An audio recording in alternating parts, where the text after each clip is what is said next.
Em Gênesis, capítulo 9, livro dos Gênesis, capítulo 9, livro do Gênesis, capítulo 9, onde nós vamos ler todo o capítulo e apenas o versículo 32 do capítulo 10.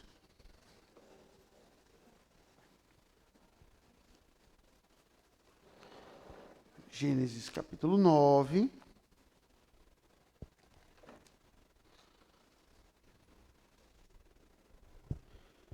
e o versículo 32 do capítulo 10.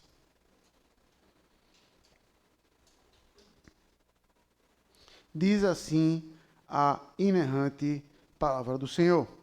Abençoou Deus a Noé, a seus filhos, e lhes disse: sede fecundos, multiplicai-vos, enchei a terra.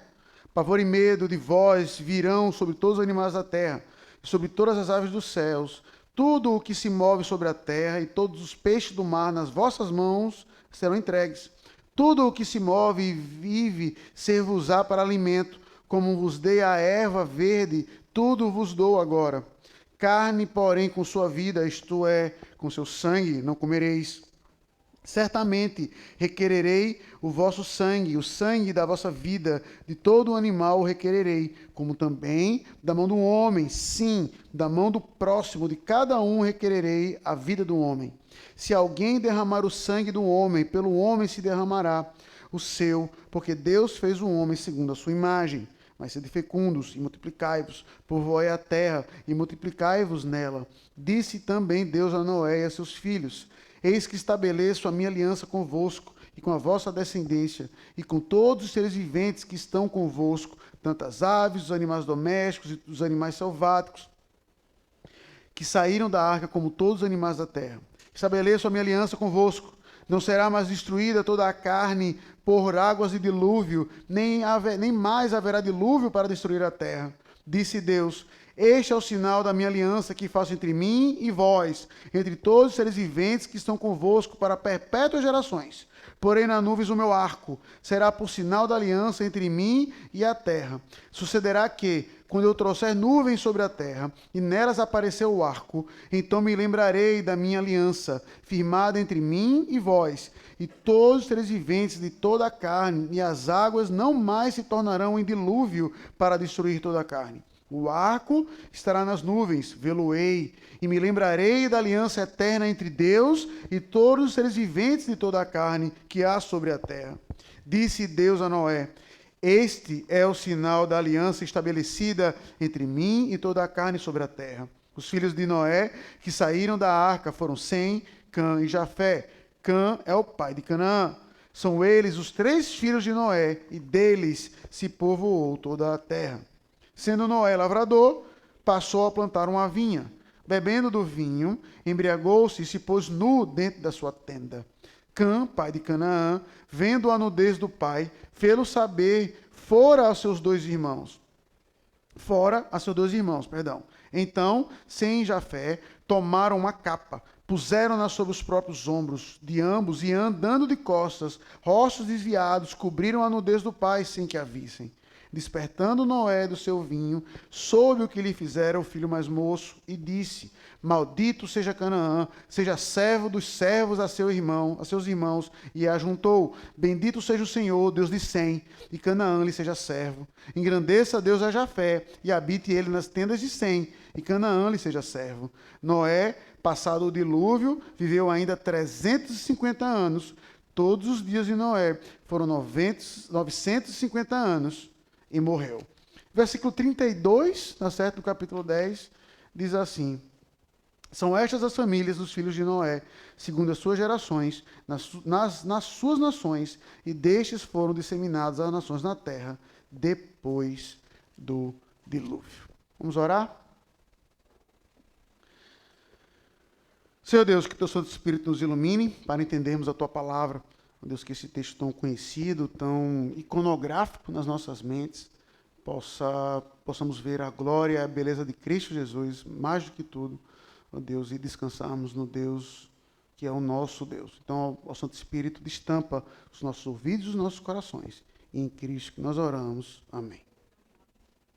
Crianças, esse texto aqui que você leu, talvez, tá, seu pai, sua mãe já tenha contado para você, que é o texto tradicional, clássico, ouso até dizer, de como apareceu o primeiro arco-íris. Tá? Então, o dilúvio acaba, Noé e sua família já desceram da arca, e aí você precisa, então, entender que o texto que a gente está lendo aqui, ele é subsequente, ou seja, acaba o capítulo 8, perdão, ele começa o 9. Eles desceram da arca, Noé fez ali o altar, então Deus já estabeleceu ali as regras, já estabeleceu ali, então, aquela aliança. Então, como uma forma de confortar, porque se algo aquilo ali aconteceu, qual é a garantia que aquilo não pode acontecer de novo? Né? Ou seja, rapaz, se Deus irá, e agora era até mais fácil, porque antigamente tinha muita gente na terra, mas agora só teve uma família, né? Então era mais fácil pontuar o culpado, foi tu. Então veja que Deus ali assegura para Noé, que ele não vai mais fazer isso. Ele faz uma aliança, então, com Noé. Ele vai dizer, eu não vou mais destruir a terra. Ele já deixou claro no capítulo 8, crianças, que não é porque Noé merece, não é porque Noé é um cara legal, mas pela graça dele. Ele faz, então, aquela aliança, ele cobra, e você vê, crianças, que antes mesmo de fazer a aliança, ele cobra o homem da responsabilidade para com a vida. Ele fala, quem matar outra pessoa, eu vou requerer o sangue dele. Ou seja, aquela pessoa seria morta. Por quê? Porque todos nós, crianças, somos feitos à imagem e semelhança de Deus. Isso não mudou depois da queda, nem do dilúvio. Então, isso eu vou fazer na aplicação. Vou aplicar uma coisa aqui. Então, quando ele mostra isso, Deus faz, então, um arco. E o arco, crianças, não é para que você vai achar bonito. Óbvio, e porque é muito bonito. Né? Até hoje, quando a gente vê, olha ali o arco-íris, né? E agora no universo celular, você tenta tirar uma foto. Mas lembrem-se que o arco-íris ele não foi feito para você. Talvez você tenha na sua casa um lembrete de um aniversário passado seu. Talvez a sua mãe tenha, né, eu vou ter mais específico, não sua mãe, talvez a sua avó tenha estou brincando, viu, criança, mas tem um pequeno ritual pagão com um monte de fotos sua lá. Sabe? Eu lembro quando o Leozinho nasceu, quando eu cheguei na casa dela pela primeira vez, eu digo, rapaz, entrei num templo e não sabia. Para onde eu olhava era a foto do menino. Tá? Então, talvez sua mãe tenha isso. Mas o arco-íris não é um lembrete para você. Como vai dizer o texto, é para que Deus... Ah, pastor, mas Deus não pode esquecer. Pode mesmo não. Mas veja como ele deixou algo na criação para que você se lembre que Deus entrou em pacto com você. O arco-íris não é para você, mas ele acaba funcionando como um lembrete. Logo após isso, Noé, então, passa-se algum tempo, ele planta uma vinha, passa algum tempo, ele faz o que não deve, ele se embriaga com aquela vinha, e aí um dos seus filhos faz o que não deveria, que era olhar para o pai naquele estado, os outros dois irmãos cobrem o pai, e aí você vai ver então, crianças, que Moisés faz a primeira maldição bíblica que não foi Deus diretamente que fez, mas tem um paralelo direto com Gênesis 3. E ali, uma coisa, como algo que é muito comum em Gênesis, no meio daquele contexto cru, você vê uma bênção. E uma bênção, crianças, você vai ver que pela primeira vez, você vai ver o nome de Deus identificado com alguém. Deus de Sem. Mais à frente vai ser Deus de Abraão. E aí fica conhecido por toda a Bíblia. Deus de Abraão, Isaac e Jacó. Mas a primeira pessoa foi Deus de Sem. Aí você vê como Deus que fez aliança com toda a criação é um Deus que está e se identifica diretamente com o povo que ele escolheu. Então, crianças, eu queria trazer só duas aplicações rapidamente para você. A primeira, toda a vida é santa diante do Senhor, porque toda a vida foi criada em imagem e semelhança de Deus. Então, pense nisso antes de você falar mal de um coleguinha seu da escola, por exemplo. Pense nisso antes de você xingar alguém. Eu sei que muitos de vocês já têm celular no Twitter ou no seu grupo do WhatsApp. Porque toda vida foi feita à imagem e semelhança de Deus e nós devemos respeitá-la. E quando você olhar para o arco-íris, crianças, lembre-se do pacto que Deus fez com a criação, mas mais do que isso, que ele aponte para você, para o pacto de Cristo Jesus para conosco. Ele que nos protege da ira divina. É a certeza que Deus derramou sangue por você e por mim, é que nós estamos cobertos não da chuva, mas da ira de Deus, que não nos atinge, mas ao contrário, agora salvos pela sua graça, viveremos para sempre. Que esse Deus o abençoe e que você esteja em aliança com Ele em Cristo Jesus. Irmãos, o texto que nós lemos aqui, ele conclui a história de Noé, tá? Ou seja, considerando que eu não li o capítulo 10 todo, que é mais uma genealogia, mas ele conclui a história de Noé no capítulo 9, né? Morrendo, como ele morre no final do 29, perdão. E no 10, você vai ver, então, o cenário estabelecido para o capítulo 11. Mas você vê ali, deixando claro, que toda a população, e esse é o resumo do capítulo 10, que aquilo que aconteceu em Babel, como a gente vai ver no próximo domingo, é consequência direta de Noé e seus 3 filhos que saíram da arca. Não foi, eita, sobrou gente. Que é algo que você pode imaginar, rapaz, se teve uma cidade aqui, é porque alguém deve ter escapado num barco, né? Viu a chuva, derrubou um coqueiro, ficou que nem a Rose do Titanic lá, e sobreviveu. Então o texto bíblico fecha a porta. Tá? Então por isso que eu fiz questão de ler esse versículo 10. Fecha a porta. Não. Foram através desses 3 filhos de Noé que a população voltou a habitar na terra. Tá certo? Então, aqui, o capítulo 9, é o capítulo que fala do arco-íris, o clássico texto do arco-íris, o clássico texto da aliança. Contudo, meus irmãos, e é até tentador para mim como pastor tentar fazer isso, mas eu vou tentar ser um pouco breve nisso. Observe que o texto do 9, o capítulo 8, 9, ele tem por parte fazer um paralelo com os primeiros capítulos de Gênesis. Você vai ver palavras sendo repetidas, você vai ver cenários sendo repetidos. Você vai ver Deus abençoando a criação, como começa o versículo 1. Você vai ver Deus entrando em aliança com o homem, como você vai ver em Gênesis capítulo 3. Você vai ver Deus fazendo uma maldição para um homem em Gênesis 3. E aqui você vai ver Noé fazendo uma maldição para com um dos seus filhos. Então, Moisés, o escritor, tem como perspectiva os 3 capítulos iniciais de Gênesis. E aqui ele faz questão de mostrar de que, apesar de ser um novo homem, aqui no caso Noé, alguns teólogos até chamam de um novo Adão, não apontando para Cristo, mas está aqui o primeiro homem de novo, tá? As estruturas permanecem, para mostrar o aspecto da imutabilidade, um Deus que ele é imutável, que ele não muda. Tá? Então veja que a primeira coisa que Deus faz nessa passagem, desceu da arca, aceitou o sacrifício de Noé no capítulo 8, vai dizer, abençoou Deus a Noé, seus filhos, e lhe disse, a mesma coisa que ele disse a quem? A Adão, sede fecundos, multiplicai-vos, enchei a terra. Então ele começa igual a Gênesis, olha, não fique aqui. Aqui não é um novo jardim, mas a regra é a mesma. Cresça, sede fecundos, multipliquem e encham a terra. A mesma ordem que ele deu lá, ele dá aqui. Tá?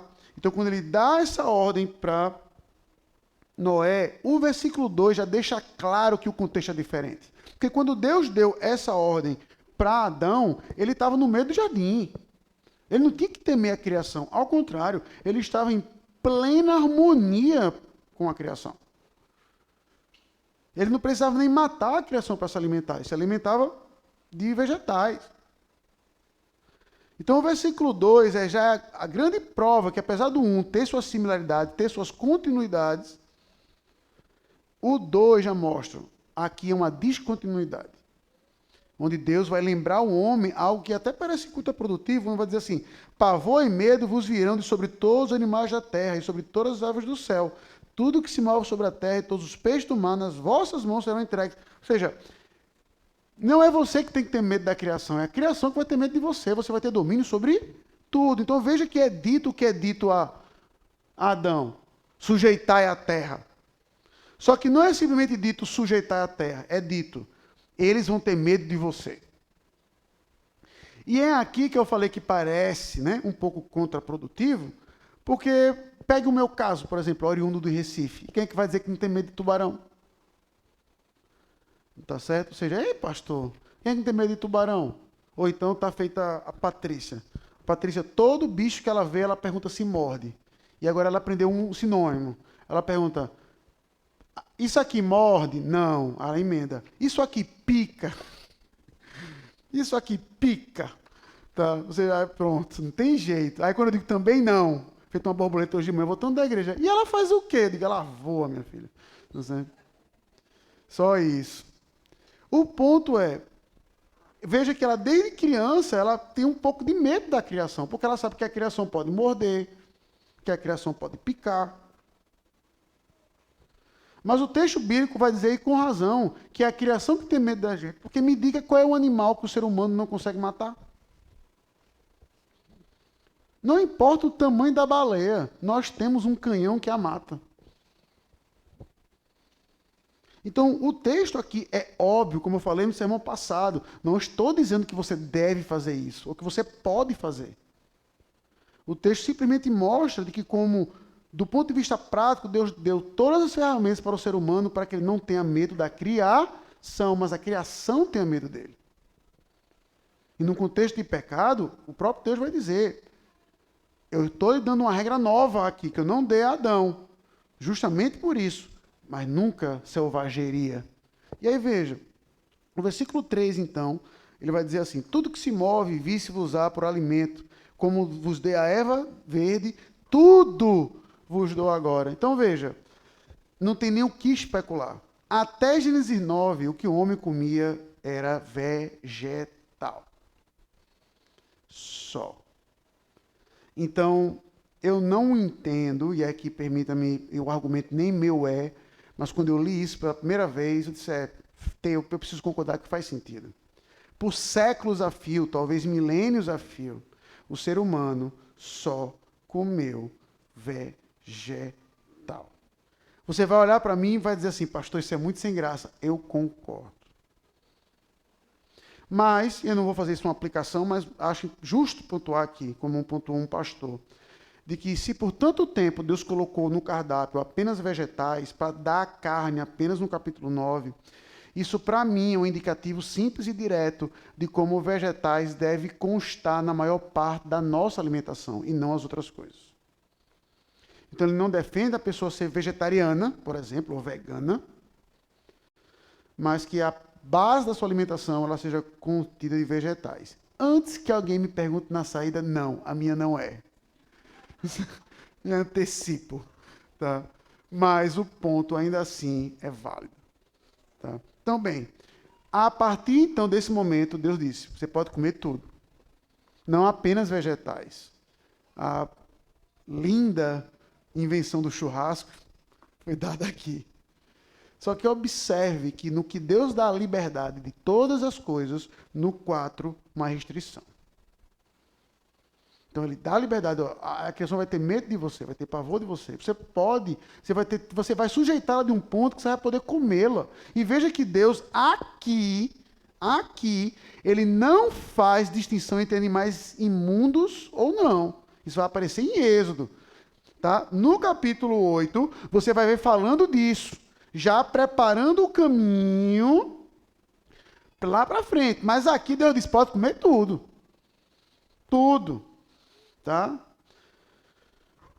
Mas com uma limitação. Não comer o sangue.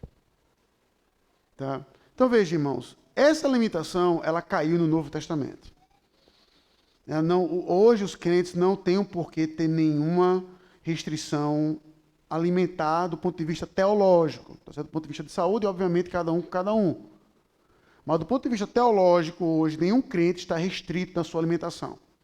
O ponto aqui do sangue é para que o homem não pratique atos de selvageria, ou seja, de que o relacionamento com a criação, apesar de ter um domínio claro, que ele se lembre que o domínio foi dado, que aquilo ali não é inerente a ele, mas dado por alguém.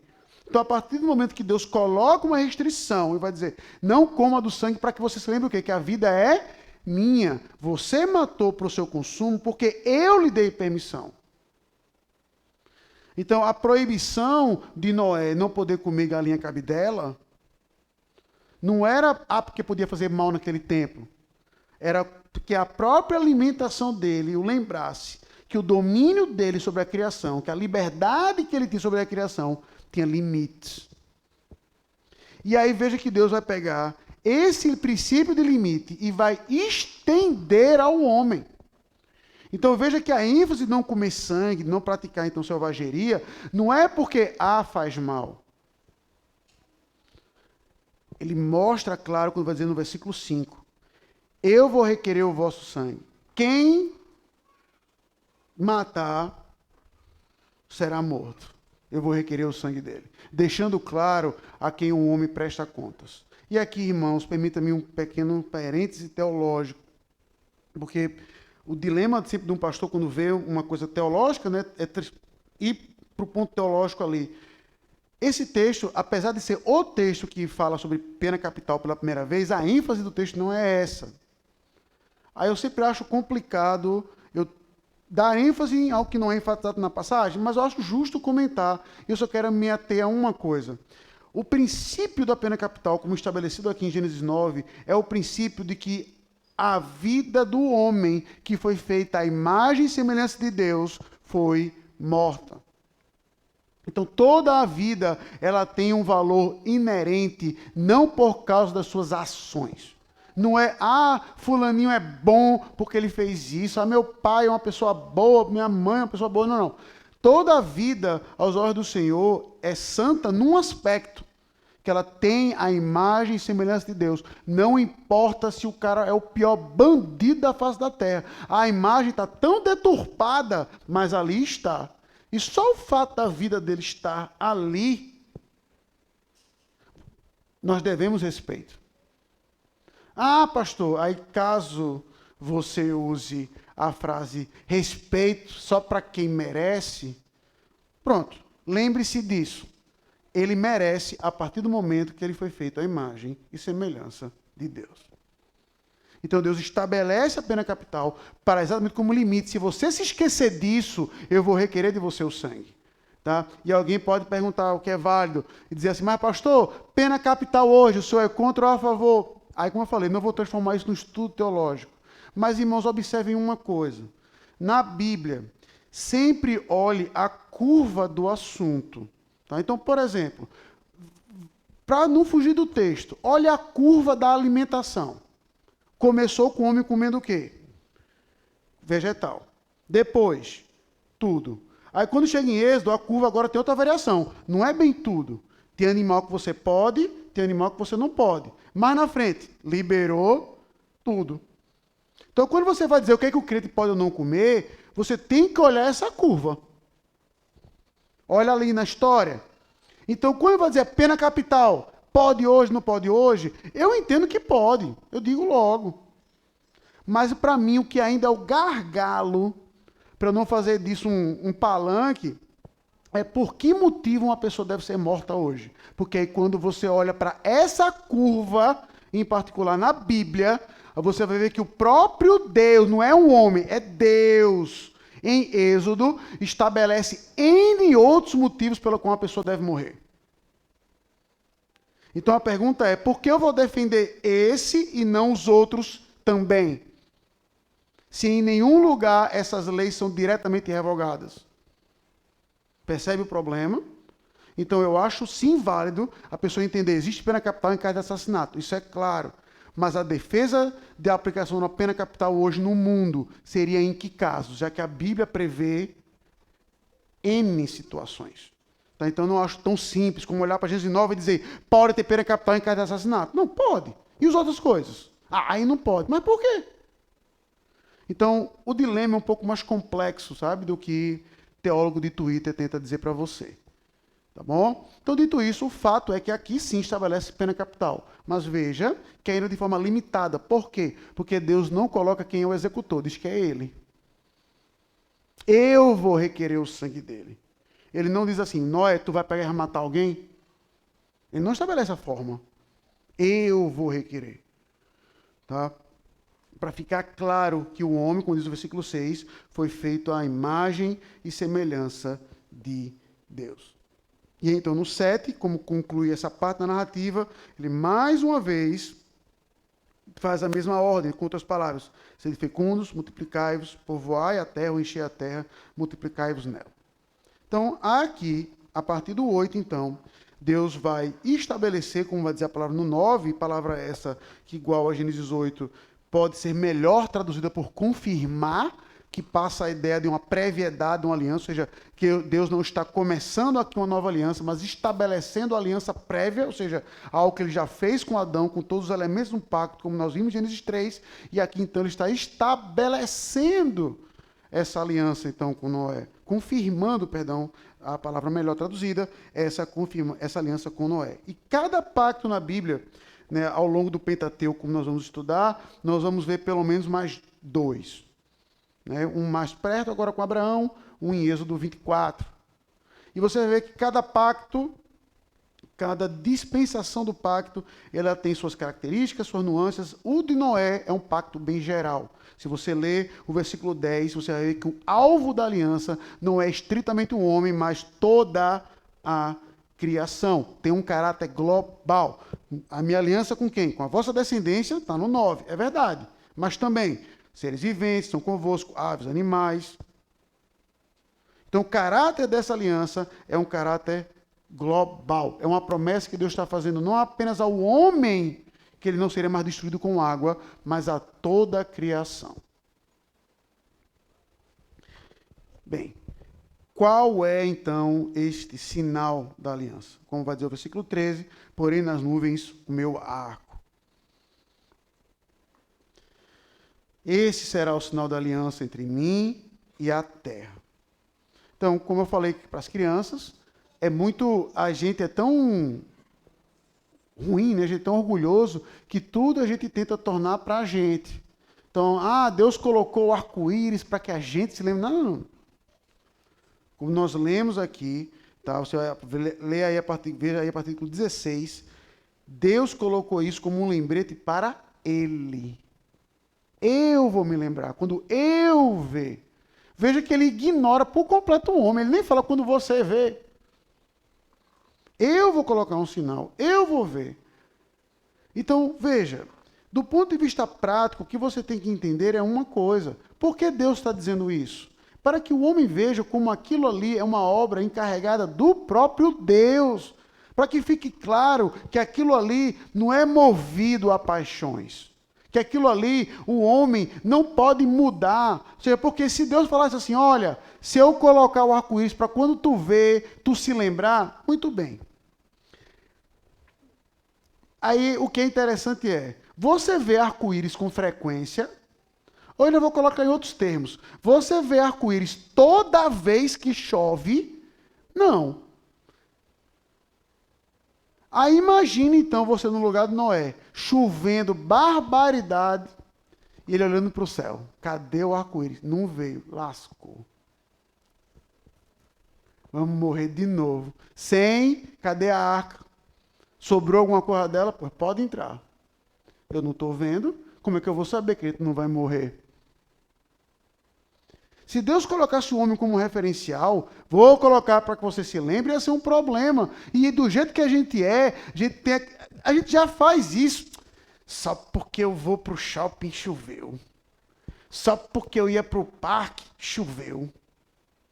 Aí, automaticamente, no dia que estivesse chovendo e você não visse o arco-íris, ia dizer, tá vendo? Só porque eu não fui para a igreja essa semana, Deus vai destruir a terra todinha.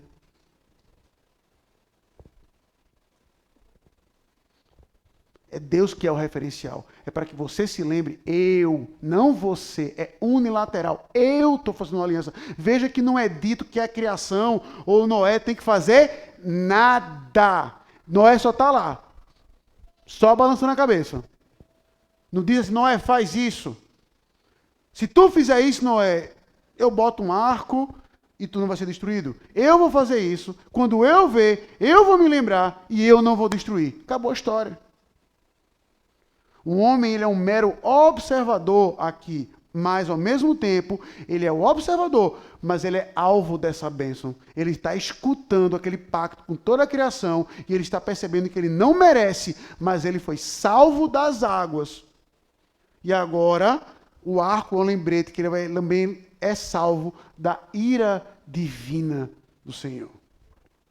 Você não tem que fazer nada, mas você é alvo disso. E aí veja, irmãos, que quando acaba então, essa parte da aliança, como narrada dos versículos de 9 a 17, uma outra narrativa vai entrar aqui em coro. No versículo 20 vai dizer, sendo Noé lavrador, passou e plantou uma vinha. Veja, irmãos, toda vez que tem narrativa eu tenho que lembrar isso. Não espere um passado, porque no versículo 21 é direto, né? Bebendo do vinho. Então veja, irmãos, Noé não era o menino do dedo verde. Ele não botou uma vinha, botou o dedo no mesmo momento, ploft. É óbvio que passou tempo. Então, do 20 para o 21, passaram-se alguns meses. Como se é especulado, talvez Noé já tivesse neto. Talvez fosse uma cena de Noé já com seus netos. Então, ele sendo lavrador, plantou uma vinha, ou seja, você vê até o aspecto, então, do trabalho do homem pós esse julgamento, nessa nova terra, por assim dizer. Ele continua com o trabalho, com o mesmo trabalho que Deus tinha dado a Adão, de expandir, de lavrar a terra e cuidar. Você vê Noé fazendo exatamente, é incrível, você vê Noé fazendo exatamente isso. Só que você vê como o coração do homem ainda não, né? Não está no lugar quando ele pega aquela vinha e se embebeda com ela. E bêbado faz o que não deve, porque veja, o texto quando vai dizer que ele pôs-se nu dentro da tenda, apesar do fraseado aqui, é aquela ideia de que ele perdeu o controle. E aí ficou loucão dentro da tenda fazendo o que não devia. Tá? Não foi simplesmente vou dormir aqui sem roupa porque eu estou bêbado. Rapaz, estou meio alto, vou me recolher aqui. Não. Só que o texto vai dar uma informação.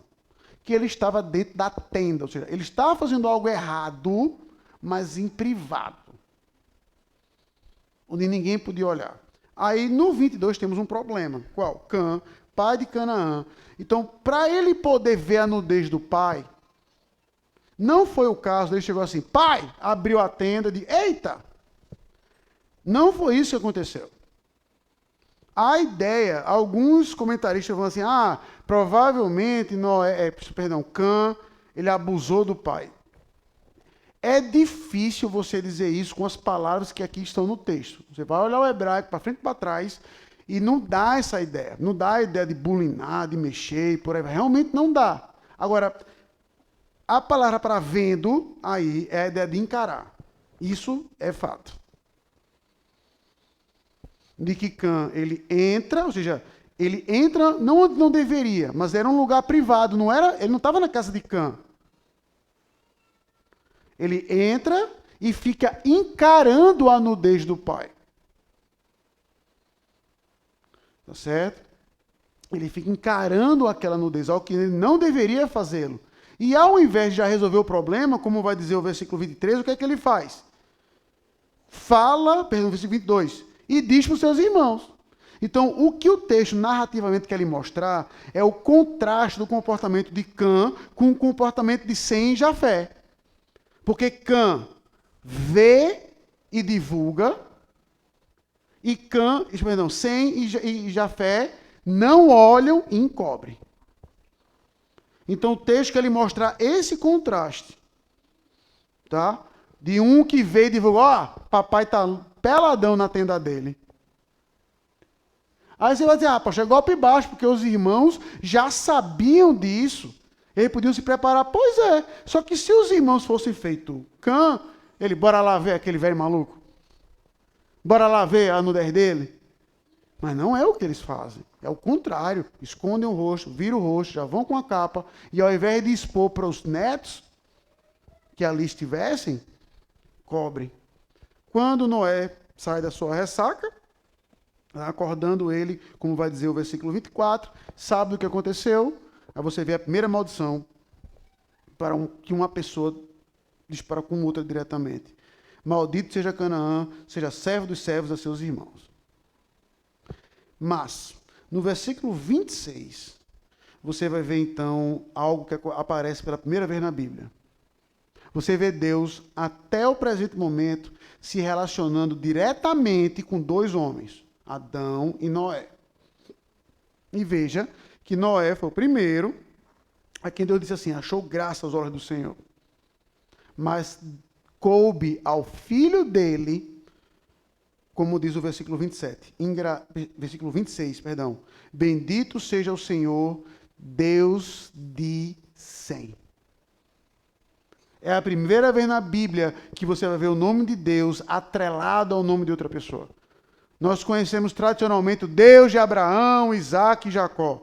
Já já vai aparecer esse personagem Abraão que vai tomar basicamente o nome disso. Mas o primeiro homem ao qual Deus se identificou foi justamente o tataravô de Abraão, de onde a semente santa continuou, de onde veio o nosso Salvador Jesus, Sem. Onde Deus escolheu, então, particularmente dos 3 filhos de Noé, aquele, para dizer, é desse aqui que vai sair a semente santa. É desse aqui que vai sair o descendente da aliança que eu fiz e estabeleci de novo com vocês agora. Não é de Cã, não é de Jafé, mas é de Sem. Eu sou o Deus de Sem, como eu sou o Deus de Abraão, Isaac, Jacó, e assim vai. E, para concluir a exposição, o versículo 32 do capítulo 10 vai mostrar exatamente de que, apesar da corrupção, os homens, em certo grau, obedeceram a ordem de Deus e espalharam-se pela terra. Tá bom? E o texto de Babel mostra um complicador disso, e nós veremos semana que vem. Então, irmãos, à luz da exposição, aqui eu queria trazer 3 aplicações. Tá? A primeira, que tem a ver com a liberdade que o homem ganha de comer carne, por exemplo. A Bíblia, tradicionalmente, talvez se você é a primeira vez que nos visita aqui, se você nunca leu a Bíblia, e eu perguntar para você o que é a Bíblia, tá? Talvez a sua resposta não seja a Bíblia é a palavra de Deus. Talvez até por educação você possa responder, se ouviu algum amigo seu falar. Mas para muitos, a Bíblia é um livro de regra.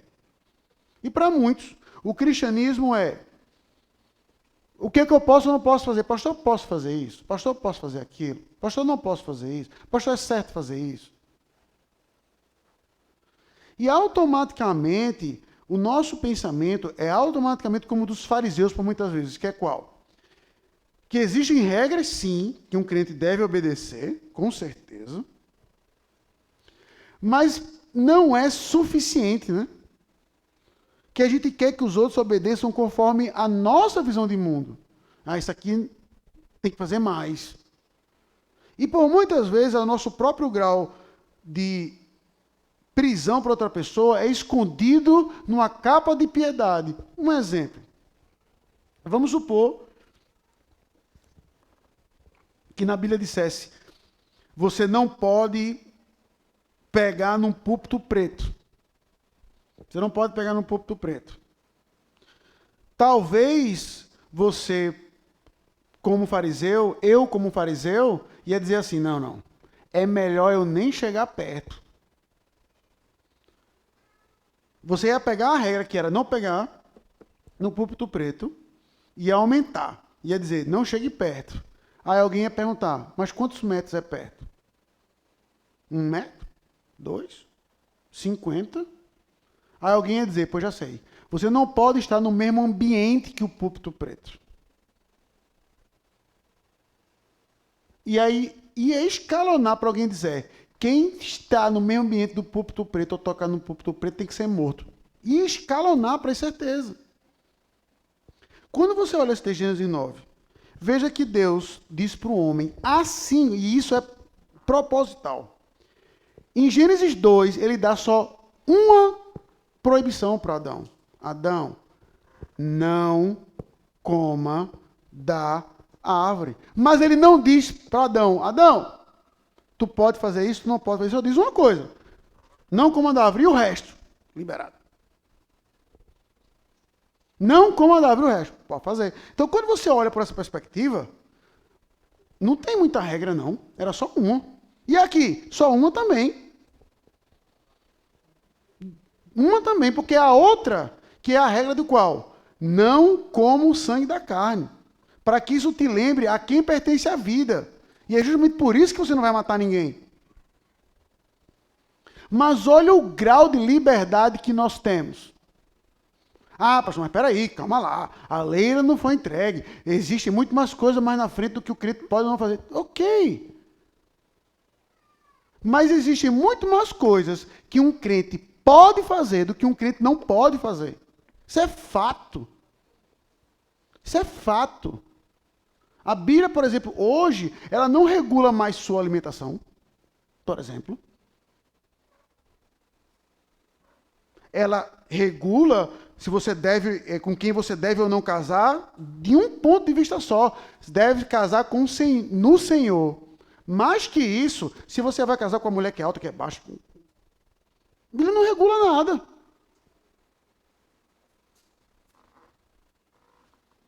O que é mais regulado nas Escrituras, e você pode fazer uma prova disso, é tudo que concerne a adoração ao Senhor. Porque Deus não deixa nenhuma fresta solta. No mais, como diz Tiago, o escritor, nós temos a lei da perfeita liberdade. Então, aqui nesse texto que nós vemos é que quando Deus nos dá a liberdade, fica não é nem implícito, é explícito no texto que essa liberdade ela vem com responsabilidades e consequências. Nós somos livres. Em Cristo, então, o apóstolo Paulo resume muito bem, eu posso fazer tudo, mas nem tudo me convém fazer. Agora, a nossa liberdade, ela tem responsabilidades e ela mostra exatamente o que é que nós valorizamos. O que é que nós valorizamos? Na nossa liberdade, a gente nunca pode, por exemplo, deixar de valorizar a vida humana. Não importa, por exemplo, se aquela vida humana está na cadeia. Você já deve ter ouvido aquela frase, e aí eu não quero nem criar nenhuma polêmica, né? Direitos humanos para seres humanos, direitos. Quando eu escutei essa frase pela primeira vez, eu pensei alto, disse, me lasquei. Porque eu não sou um ser humano de direito. Eu não sou. Um ser humano de direito? Não sou, não. Não sei o que é que essas pessoas estão afunilando para que digam que é um ser humano de direito, para que ele se encaixe naquela denominação. Bem, diante de Deus, eu sei que eu não sou direito. Logo, eu não tenho nenhum direito humano. O nosso direito humano não foi dado por uma organização, mas foi dado por Deus. Nós fomos feitos à imagem e semelhança dele. Ah, pastor, o senhor está bolando um contexto muito específico para uma frase que quer falar de bandido, que quer proteger bandido, ou como diz o popular, leva o bandido para casa. Mas o ponto não é esse, não estou tentando regular o sistema prisional, se é bom, se não estou falando nada disso. Só estou querendo mostrar que o cara na cadeia, bandido, vou nem pegar aqueles casos de mal julgado, não. Matei, se pudesse, matar de novo. Esse cara. Grau de respeito é dado a ele por um motivo. Ele merece morrer, pastor, biblicamente? Merece. Não vou nem entrar nesse mérito. Mas com dignidade, porque ele foi feito à imagem e semelhança de Deus. A partir do momento que você para de olhar o seu próximo como a imagem e semelhança de Deus, tenha a certeza que você vai olhar aquele ser humano como o que ele pode ou não fazer por você, se você gosta dele ou não. Ou o que pode ser dado por você a ele ou não. Até de coisas simples, eu vou fazer o teste essa semana, que eu parei para ver se não era maldade. Eu disse, vou fazer um teste por 2 semanas. É um rapaz que trabalha lá no prédio. Toda vez eu digo, bom dia. Aí ele, blá, blá, blá. Aí eu disse, rapaz, eu acho que eu falo muito rápido. Eu estou dando, por 2 semanas, eu estava tentando tirar a trave do meu olho. Eu falo muito rápido. Aí depois de 1 semana eu, bom dia. Aí só que teve um dia que eu tirei a prova dos 9. Anne estava comigo. Eu disse, Anne, dá bom dia. Bom dia a ele, bom dia. Eu digo, que miserável. Eu disse, dá bom dia. Bom dia. Eu disse, para isso. Para mim. Blá, blá, blá. Mas para ele falar bom dia. Ou ele está dando em cima de tu, ou ele não está entendendo o que eu falo. Ainda vou na segunda opção. Ele não está entendendo o que eu estou falando. Não é possível. Estou de máscara, talvez seja isso. O fato é de que, mesmo olhando para isso, eu posso olhar. E que eu esteja certo, pastor, fique de olho nesse cara com sua mulher. Beleza. Ainda assim, ele é alvo da minha liberdade de respeitá-lo, porque ele foi feito em mais semelhança de Deus. Com isso eu estou dizendo que eu vou condoer qualquer erro dele? Não. Não. Mas olhe para o ser humano a parte da imagem e semelhança de Deus e ele vai ser o que você quiser. E aí, por exemplo, se você tem namorado, porque você sabe, por exemplo, que você não deve encostar um dedo na sua namorada e vice-versa, mas ainda assim você quer fazê-lo e talvez o faça. Porque você está olhando para ele ou para ela não como a imagem e semelhança de Deus que deve ser respeitada, tratada bem, mas como algo que é do seu desejo. Algo do seu desejo, que você tem o controle, que você quer escravizá-lo. Então, o texto de Gênesis 9, esse início, veja que Deus não vai regular muita coisa. Mas o que ele regula aqui mostra o grau da liberdade e de responsabilidade que temos diante de Deus. Segunda aplicação que eu queria trazer, irmãos, e é o ponto pivotal desse texto, né? O fato de Deus estar em aliança com toda a criação e conosco, como vai mostrar a história de toda a Bíblia. Cristo, na ceia, como vai ser celebrado no próximo domingo, este cálice é o cálice da nova aliança. Ele está em pacto para conosco. Então a gente está diante de um Deus que está em relacionamento direto com a gente. E um Deus que deixa sinais visíveis para que a gente se lembre disso, como o caso da Santa Ceia, para que vocês, aí sim está certo, para que vocês se lembrem. E um sinal até mesmo para que ele se lembre.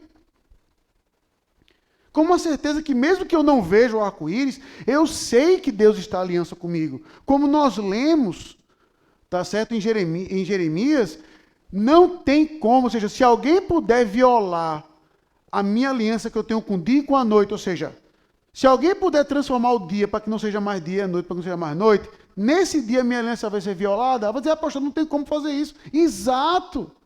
Para mostrar exatamente a constância desse Deus. E o texto de Isaías 54, então, vai mostrar que porque Deus fez essa aliança, vai mostrar que como a gente era, essa desgarrada, como essa, é o exemplo que ele vai dar, como uma mulher que foi descasada na sua mocidade, ou seja, que sofreu um divórcio quando não deveria.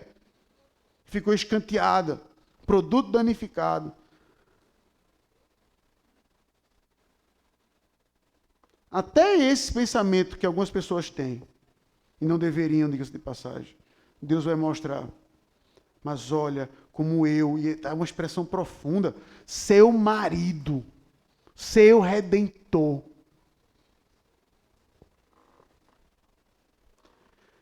Então, irmãos, nós estamos em aliança com esse Senhor. É por conta disso, e aqui é onde eu quero que você perceba o óbvio. É porque Deus fez essa aliança conosco que você pode dizer, Deus de Abraão, Isaac e Jacó. É verdade. Ele é o Deus de Abraão e Isaac. Ele se apresenta dessa forma mais à frente. Em Jeremias, ele se apresenta como Deus de Davi. Mas você falar assim, Deus, Deus, é o Deus de Leonardo. É o meu Deus. Você não vai estar usurpando nada. Você não vai estar exagerando nada. Você não vai estar emotivando nada.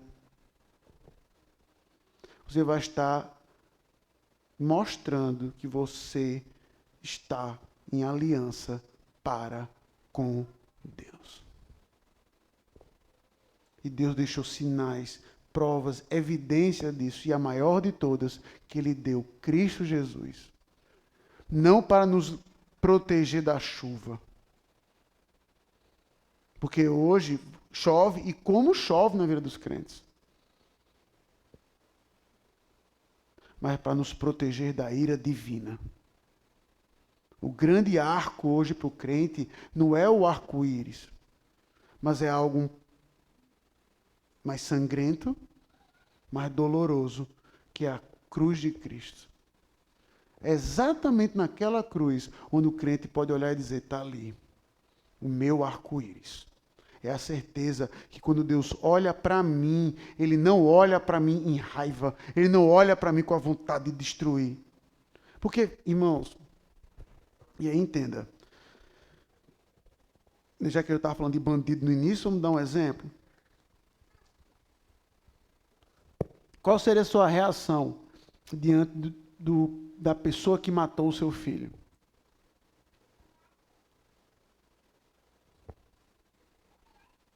Se imagine, Deus nos livre e guarde disso. Mas se uma pessoa, sangue frio, matou o seu filho, e aí foi preso. Foi preso. E aí você pagou a pena todinha, e depois ele saiu. 30 anos na cadeia, passou o tempo mais que pode na cadeia, um exemplo. Nem teve redução de pena. Saiu, você se encontrou com ele na rua. Não, pastor, ele matou o meu filho, ele merece morrer. Não seria talvez a nossa reação? Justiça, justiça. Como é que pode uma pessoa que tirou a minha vida sair solta na rua? Não pode. Não é? E eu não quero entrar em nenhum aspecto legal aqui, que eu não entendo nada disso. Então, só quero pontuar uma coisa. O motivo pelo qual Cristo foi para a cruz fui eu. Fui eu. Eu. Esse cidadão de bem aqui. Cristo foi na cruz sofrer a ira divina, sofrer o dilúvio por minha causa. Então, quando eu morresse, ou na verdade, quando isso acontecesse, o que é que Deus tinha que fazer? Por meu amigo, se fosse do ponto de justiça, o que é que ele tem que fazer? Destrói todo mundo. Bora. Vocês tudinho mataram o meu filho. Quem são vocês para entrar na minha presença? Quem são vocês para requerer qualquer coisa? Quem são vocês para pedir qualquer coisa em minha presença? Se for pensar como se fosse Deus, uma pessoa iracunda. Tenho vergonha na cara. Porque vocês mataram o meu filho. Mas foi exatamente a morte do filho desse Deus Criador que mostra como essa aliança é eterna, que mostra o amor dele para conosco, que mostra como ele não pode falhar, nem mentir, nem voltar atrás do que ele prometeu, por mais duro que seja cumprir, vai ser doloroso cumprir essa aliança, porque eu vou precisar dar a vida do meu filho, mas se eu prometi, eu vou fazer isso. E agora, esse evento, essa cruz, é a certeza que nós temos então esse grande arco, para que jamais seja passado na nossa cara, foi você que matou meu filho, você está aqui só porque eu deixei. Não, não. Para que agora, por esse amor, nós podemos ter acesso a esse Pai, para que agora escanteados sendo aceitos, para que presos libertos, para que maltratados bem tratados, para que perdidos salvos, para que rejeitados escolhidos. Esse é o poder da aliança que nós temos. E aí o que a gente vê então, e aí eu posso, dentro dessa aplicação, colocar duas pequenas aplicações. A primeira, olhe para o seu casamento. Os votos que você fez ou fará. Pastor, é difícil demais. A gente diz isso só para agradar a mulher naquela hora. Mas ser fiel em todas as circunstâncias, tu é doido. Né, como já bem ilustrado numa conversa, depois procure no YouTube, uma conversa do D.A. Carson, John Piper e o Timothy Keller. Quando perguntaram assim, eu não lembro quem respondeu, acho que foi o Piper. Já pensou em trair a sua mulher? Aí ele, trair nunca, mas matar várias vezes. Ele, trair nunca, mas matar algumas vezes. A gente obedecer aqueles pactos não é fácil, mas você, se está em relacionamento com Deus, você não tem desculpa, porque para Deus cumprir o pacto de aliança que Ele fez contigo, Ele deu a vida do filho dele. Qual é a sua desculpa? Para Deus cumprir o que ele falou, pastor, mas o que é pedido é muito grande. Olha o que Deus fez. As promessas pactuais que você fez diante de Deus para com sua esposa, para com seu marido, lembre-se do pacto e aliança que Deus fez com você. Com você. E ele não volta atrás. E a segunda, e eu concluo. Veja que exatamente quando vai dizer, eu sou o Deus de 100. Deus de 100, ou seja, uma coisa bem específica, vai mostrar algo que eu não vou trabalhar aqui em extensão, porque basicamente o livro de Gênesis vai ser tudo isso daqui para frente. O poder e o amor que Deus tem para com um povo. Um povo. A partir do 10, você vai ver exatamente que tem vários povos. Só um é escolhido. Só um é alvo dessa aliança mais específica. Só um é amado do Senhor. A igreja. O Deus de Sem, o Deus de Abraão, o Deus de Isaac, o Deus de Jacó, o Deus de Davi, é o único Deus que é da igreja. Deus não tem, e aí para ficar a linguagem em casamento, Deus não tem amantes. O amor dele é zeloso, é exclusivo para com a igreja. Aproveite isso. Ele é seu e você é dele. Você serve o Deus que é o Deus dos impossíveis. Ele fez o impossível por você. Não se amedronte diante das dificuldades. Porque você é de Deus e Deus é seu por causa de Cristo. As dificuldades são muitas? São. Bastantes. Nenhuma que Deus em Cristo não superou na sua ressurreição. O fato de você saber que você está em aliança para com Deus, você pode sair aqui dessa noite, se você entrou só, saber assim, bem, eu posso até ter entrado só, mas sair eu sei que eu não vou, porque eu sei que eu sou do meu amado e ele é meu. E ele é meu. E ele deu a prova nisso, não colocando um arco, mas dando o filho dele derramar o sangue por mim, para que eu fosse liberto do pecado, para que eu pudesse servi-lo e a ira de Deus não caísse sobre mim, que eu sirva a esse Senhor como deve, por causa de Cristo, o nosso Redentor. Que Deus nos abençoe. Vamos orar? Senhor Deus, muito obrigado. Um texto tão bonito como esse, tão icônico nas nossas mentes, o primeiro arco-íris. Que o Senhor nos humilhe, então. Que a gente se maravilhe, sim, quando vemos um arco-íris depois que chove. Olha ali o arco-íris. Que a gente se maravilhe com isso, sim. Que a gente tire foto, que a gente coloque nas redes sociais. Mas que todo dia, possamos acordar maravilhados com o nosso grande arco, que é a cruz de Cristo. Que não precisa aparecer um temporal em nossa vida. Mas todo dia nós somos lembrados de quem nós somos. E nós não somos cidadãos de bem porque a gente paga as contas ou nunca bateu em ninguém. Mas que nós somos mais do que cidadãos de bem. Nós somos santos por causa desta aliança.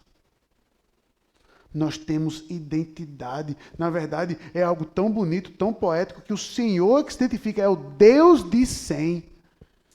É o Deus de Abraão, é o Deus de Isaac, é o Deus de Jacó, é o Deus da Igreja Presbiteriana do Jockey. Ó Senhor, que privilégio. Então, Senhor, o que eu te imploro é de que, à luz de tudo isso, veja o tamanho da liberdade que nós temos. Nos ajuda a não transformar essa liberdade em libertinagem. Nos ajuda a não transformar essa liberdade em medo. Mas, ao contrário, com força, vigor,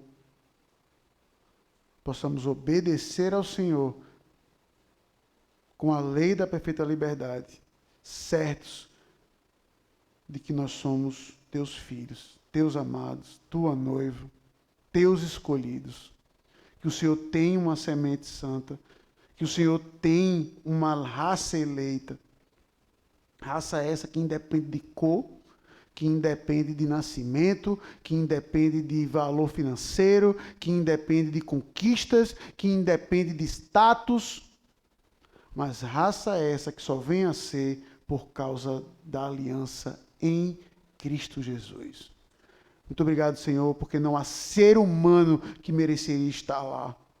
Nenhum. Mas olha onde estamos agora. E em cima de tudo, que possamos sempre nos lembrar e olhar para onde estaremos na glória eterna do nosso Salvador. Porque o Senhor, como já nos garantiu, a não ser que alguém anule o dia e a noite, não tem como desfazer essa aliança. Ó Senhor, que segurança nós temos ao sair dessa noite. Saber que pode até chover bastante. Pode até alagar uma parte da cidade. Espero que não. Mas mesmo que isso aconteça, a cruz de Cristo nos protege de todo mal. Mesmo que o pior venha a acontecer, que um prédio venha a cair na nossa cabeça por causa dessa chuva, com Ele reinaremos. Obrigado, Senhor, por essa divina, santa aliança, graciosamente dada para conosco. Obrigado pelo mediador da aliança, Cristo Jesus, que nos justifica, que nos salva, que nos redime, que nos ama, que nos dá literalmente uma nova vida para que então possamos ser uma nova criação. É no nome dele que nós oramos. Amém. Nós vamos colocar de